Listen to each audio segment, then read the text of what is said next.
Duela 30 urte utzi ginduen Jose Miguel Barandiaranek, persona ospetsua, maitatua eta ikertzaile mirestua.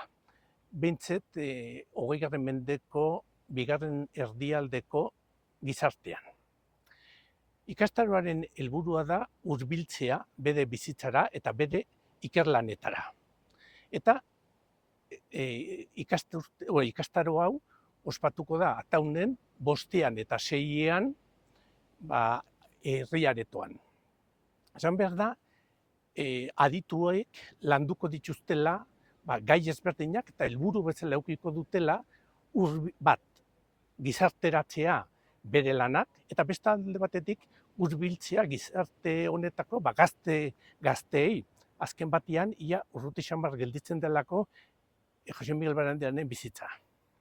Landuko diren gaiak izango dira alde batetik bere bizitzako 2 gune garrantzitsu, orokorrean ezagutzen da bere bizitza, biografiak eta badaude, baina ez horren beste 2 momentu. Bat, gerra ondoren, gerra garaien iparraldean bizi izan zen garaia, hori aztertu da bere egunerokoak begiratuz, eta gero bestalde batetik handik etorri zenean, hemen nolabait txertatu behar zen gizarte honetan, eta bera garatu zituen proiektu berriak eta hezi zituen ikertzaile berriak. Bere ekarpen garrantzitsu batzuk ere badira, besate bateko euskararen arloan. Orduan, berak lan etnografikoetarako eta biltzen zuen zuzen jendearen hitzak edo, bestalde batetik lexikoa eta landu zituen historia horretaz, eta orduan toponimia ere bildu zuen, eta orduan lan garrantzitsu egin zuen arlo horretan nahiz eta pixka bat gutxiago ezagutu. Bestalde batetik, ekarpen garrantzitsuare egin du arkeologia historikora, ez bakarrik historia horrekora.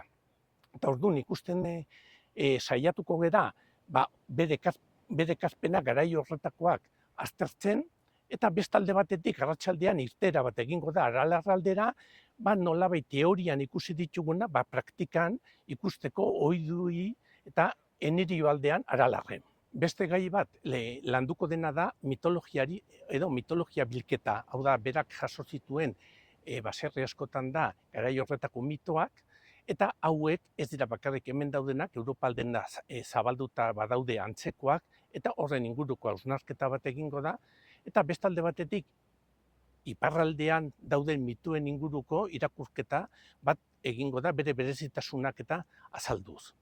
Azken egunean egingo da mahai inguru bat, hausnarketa bat eginez, Jose Miguel Barandiaranek gizakiaren edo gizarbidearen inguruan zuen ideaz eta bere ekarpenaz gai honetan.